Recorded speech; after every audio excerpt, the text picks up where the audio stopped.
여러분 안녕히 주무셨습니까? 가장 빠르게 만나는 글로벌 뉴스 분석 굿모닝 530 글로벌 1부 이주호입니다. 지난 금요일 미국 증시가 쿼드러플 위칭데이 네 마녀의 날이었습니다. 옵션 선물이 겹치는 날이죠. 그러다 보니까 시장의 변동성이 상당히 컸었는데요. 이런 가운데 기술주들의 매도세가 지속됐습니다. 애플이 3% 하락했고 마이크로소프트가 1.2%, 알파벳은 2.4%, 넷플릭스와 페이스북 역시 하락하면서 마감이 됐습니다. 그동안 옵션 덕분에 크게 기술주들이 올랐다고 친다면 이 내마녀의 날 쿼드러플 위칭데이 때문에 이 기술주들의 매도세가 좀 이어졌다는 이 분석도 나오고 있습니다. 여기에다가 미중의 갈등 상황 역시 투자 심리를 좀 악화시키는 요인이었었는데요. 자, 미국 정부가 일요일부터 틱톡과 위챗의 미국 내 다운로드를 금지시킨다고 밝혔기 때문이었었는데 하지만 주말 사이에는 트럼프 대통령이 틱톡의 인수를 승인한다고 밝혔고 또 미국 법원도 위챗 사용 금지에 제동을 걸었습니다. 당분간 미국 내에서 위챗과 틱톡의 사용을 하는 데에는 큰 문제는 없을 것으로 보입니다. 추가 부양책 합의가 계속 지연되고 있다는 점도 지난 금요일에는 어떤 불안 요인 가운데 하나였었는데 그러다 보니까 이제 추가 부양책과 관련해서는 뉴스가 어떻게 나오느냐에 따라서 시장의 심리가 크게 변하게 되는 이 헤드라인 리스크가 앞으로도 있을 수 있다는 그런 분석이 나오고 있습니다. 자, 지난 주말 사이에 어떤 일들이 있었는지 지금부터 정리해드리겠습니다. 굿모닝 530 글로벌 1부 바로 출발하겠습니다.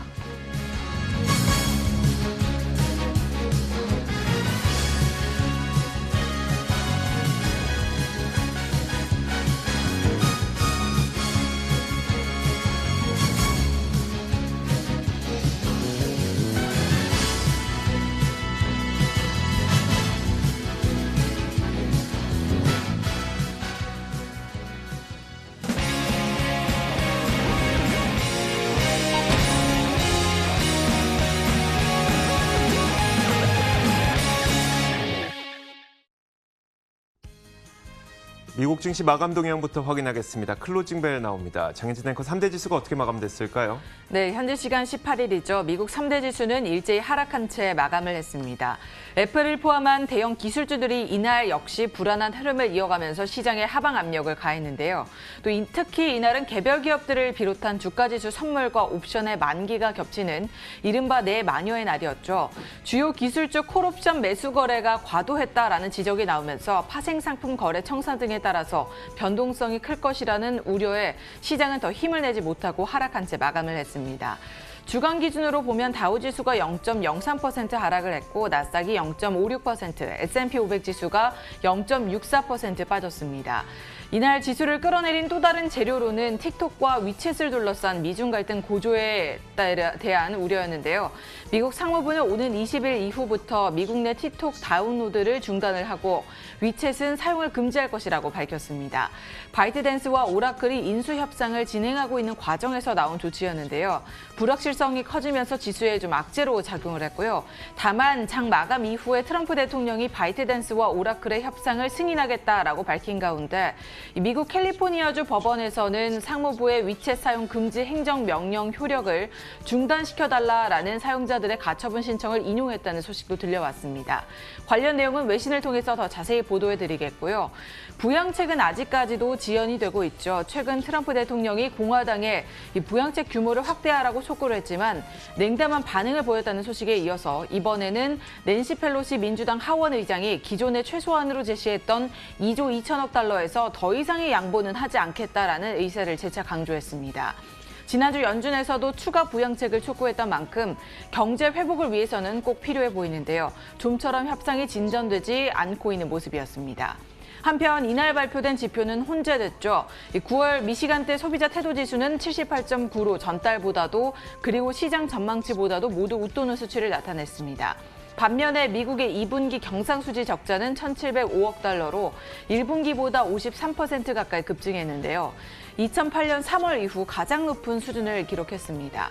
또 하나 살펴보면 8월 미국 경기 선행지수였는데 이 전달보다 1.2% 상승한 106.5를 기록했습니다.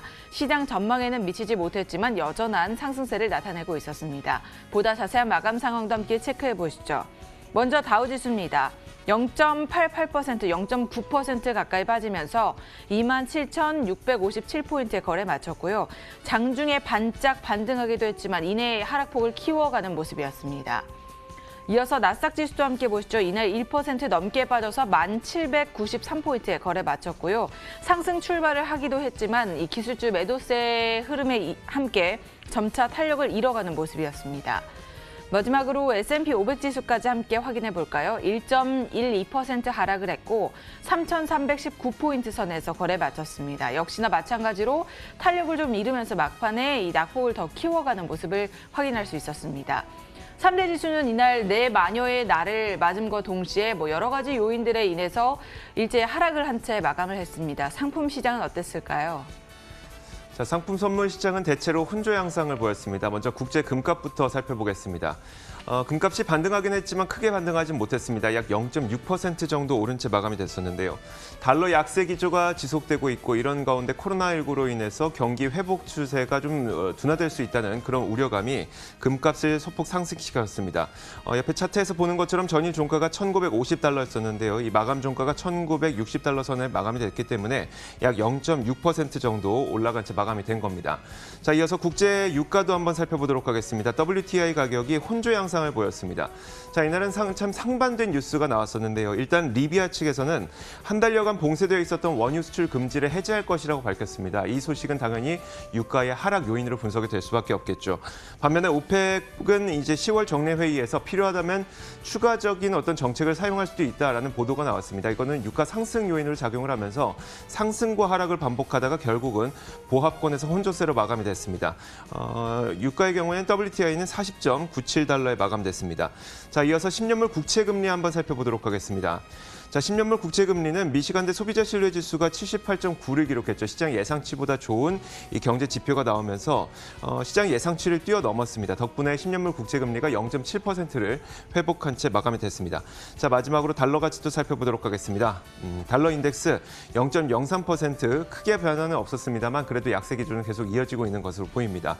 93을 기록한 채 마감됐습니다. 자, 이렇게 상품 선물 시장 살펴봤습니다. 글로벌 외신 확인하겠습니다. 첫 번째 외신은 어떤 소식일까요? 네, 트럼프 대통령이 이 틱톡과 오라클 그리고 월마트가 드디어 파트너십을 맺고 일부 미국 사업을 인수하는 방안에 대해서 승인을 했다라는 소식이 전해지고 있습니다. 그는 축복을 한다면서 합의를 승인한다라고 밝혔는데요. 새로 설립되는 이 틱톡 글로벌이 틱톡을 소유하게 되며 본사는 텍사스에 위치할 예정으로 알려지고 있습니다.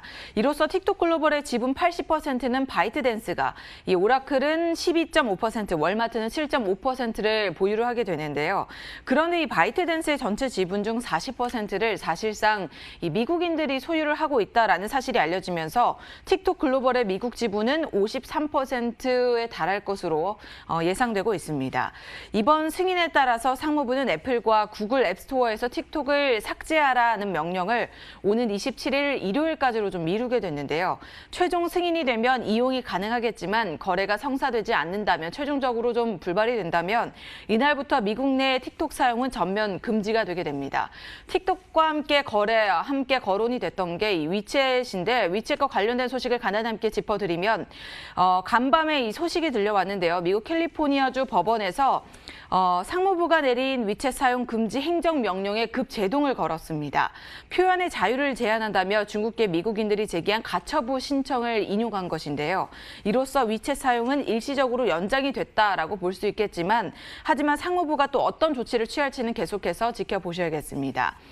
어쨌든 이외에도 트럼프 대통령은 틱톡이 텍사스주에서 최소 2만 5천 개의 일자리를 창출하고 또 교육기관에 관련해서 교육기금을 50억 달러를 출연할 예정이라고 밝혔는데요. 이와 관련해서는 틱톡 측에서 바이트댄스 측에서는 교육기금 관련 발언에 대해서는 알지 못한다라는 일축한 소식이 전해지기도 했습니다. 대선을 40여일 앞둔 상황에서 치적으로 내세우기 위한 트럼프 대통령의 이런 행적 계속해서 주목을 하셔야겠습니다.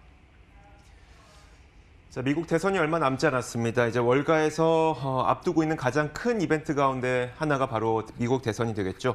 누가 당선되느냐에 따라서 사용하는 정책이 달라질 수 있어서 여기에서 수혜주와 피해주를 찾는 데 많은 투자자들도 여러 가지 노력을 쏟고 있습니다. 하지만 CNBC에서 지난 주말 사이 전한 기사에 따르면요.